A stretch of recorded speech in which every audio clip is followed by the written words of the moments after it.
Ogopogo is the name given to a lake monster reported to live in Lake Okanagan, British Columbia, Canada. Welcome to Encounters with the Unexplained, now titled Encounters.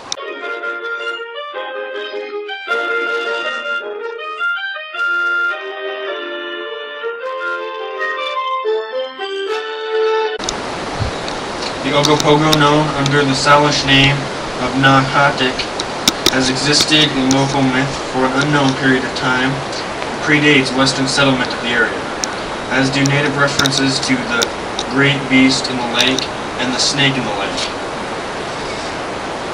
Petroglyphs or pictographs found near the headwaters of Powers Creek show a serpent-like beast which may represent the earliest evidence of the legend's existence. Tribes in Okanagan were always wary of traveling across the lake, as often carried animals and that would be sacrificed in the event that the creature was sighted. It was documented in the history of Okanagan Mission that none of the local populace were willing to fish near Squally Point, where they believed the entrance to the Ogopogo's cave was located. The parents of tribes would tell their children that if they so much as set foot in Okanagan Lake, Ogopogo would drag them down into the deep and eat them.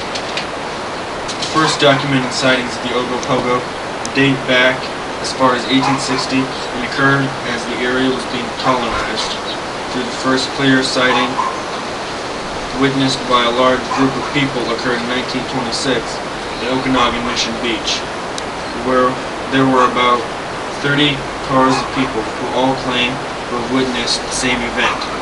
It was also in this year that Bobby Carter, then editor of the Vancouver Sun, wrote, "Too many reputable people have seen the monster to ignore the seriousness of actual facts."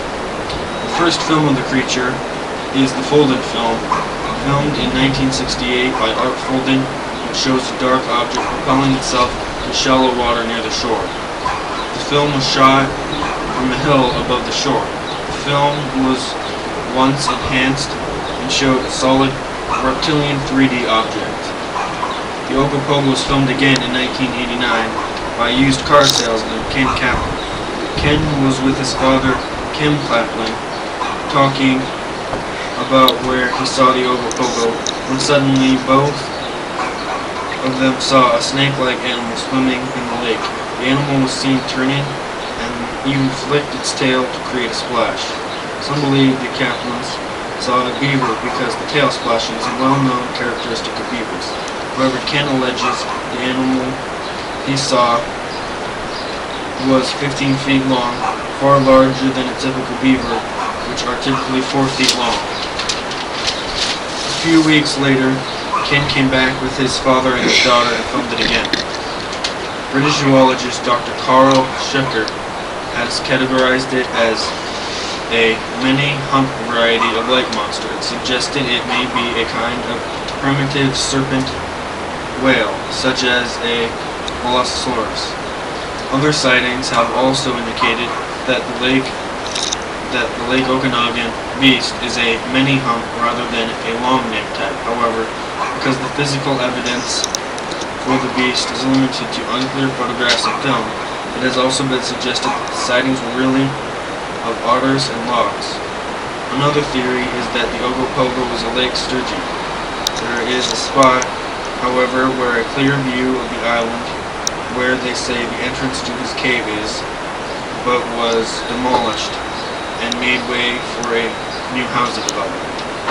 In 1990, a Canadian postage stamp depicting the artist's conception of the Ogopogo was issued.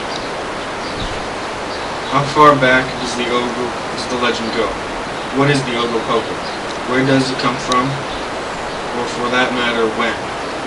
Is all of the sightings of otters and logs, or of a lake sturgeon, or encounters? I'm Dustin.